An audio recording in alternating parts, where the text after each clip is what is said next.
revenir sur la femme et sur le yin. La femme, pour moi, se caractérise par l'indifférence. Ça vous paraîtra un peu bizarre comme expression, mais dans l'indifférence, il y a déni de la différence.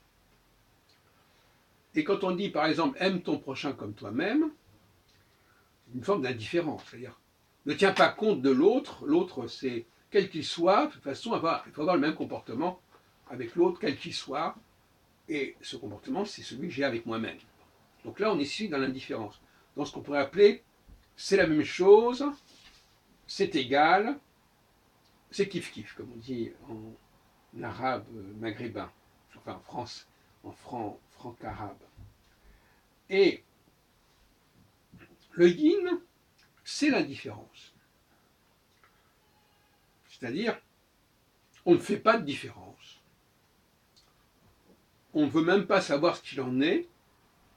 On veut que les choses soient comme elles sont. Ou qu'on veut que les choses soient égales pour tout le monde. Par exemple, quand on accorde certains avantages sociaux à quelqu'un, on ne va pas s'intéresser à sa personnalité, à ce qui est travaux, on va dire, voilà, bon, ben, vous avez le droit à un minimum social, par exemple, un truc comme ça, pour tout le monde. Ça, c'est très yin. On ne va pas s'occuper de savoir qui est qui, ce sera trop laborieux, trop de travail, trop compliqué, donc on va trouver une solution valable pour tous. Et c'est ça un peu la politique de la gauche, et la politique yin et la politique féminine. Et en même temps, cela permet d'englober un maximum de champs, de choses. Parce que, par exemple, dire que tout le monde est pareil, ça veut dire que les différences sont secondaires. Même les différences religieuses sont secondaires. C'est un peu la position de Mélenchon. L'important, c'est ce qui est censé être pareil, et le secondaire, c'est ce qui apparaît comme différent.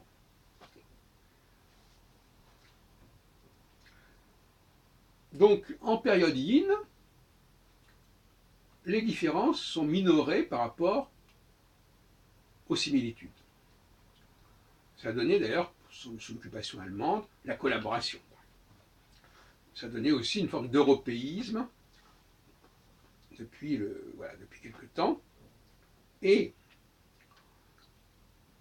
face à ce processus yin fédératif, inclusif, où tout le monde, il n'y a pas d'exclusive, c'est-à-dire il n'y a pas d'exclusive.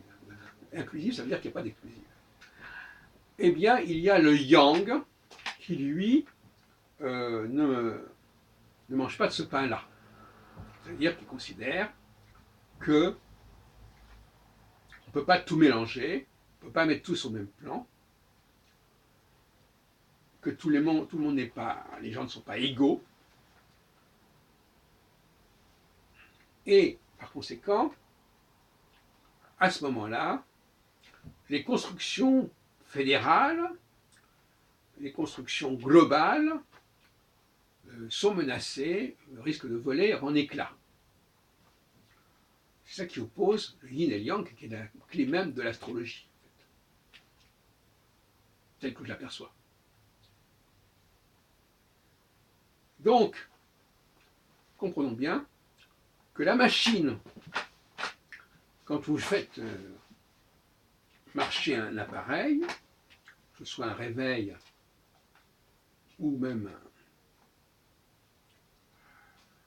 un lecteur de musique, il est indifférent à ce qui se passe autour. Même d'ailleurs, quand on parenthèse, qu'il y a des gens qui téléphonent sur leur portable alors qu'il y a beaucoup de monde autour, ils se foutent complètement de savoir si on les écoute ou pas. Ils sont indifférents. Donc la machine, elle est indifférente. À la différence de ce qui est dans l'ordre du vivant et dans l'ordre de la physique, où tout est interrelié, tout interdépendant. Dans le domaine de la machine, il y a évidemment des interdépendances au sein même des rouages de la machine, mais la machine est un système fermé qui fonctionne indépendamment de tout ce qui peut se passer à l'extérieur. Et la femme a quelque chose à voir avec cette indifférence qui est aussi celle de la machine, mais qui n'est pas celle du vivant. Et donc, quelque part, le yang, c'est le retour du refoulé, c'est le vivant, c'est l'interdépendant, c'est celui qui n'est pas seulement dans l'émission, mais aussi dans la réception, et qui proteste contre le yin. Et actuellement, nous sommes astrologiquement dans une période yang. Ça ne dure jamais très longtemps, puisque ces périodes durent dans mon système 3-4 ans. Mais il y a une protestation. On ne veut pas mettre tout le monde dans le même sac. On ne veut pas que tout le monde soit traité de la même manière. Et ça, c'est la valeur yin. Et alors, forcément, le yang, je l'ai dit plusieurs fois, réagit aux excès de la phase yin antérieure, et la yin va réagir par la suite aux excès de la phase yang antérieure.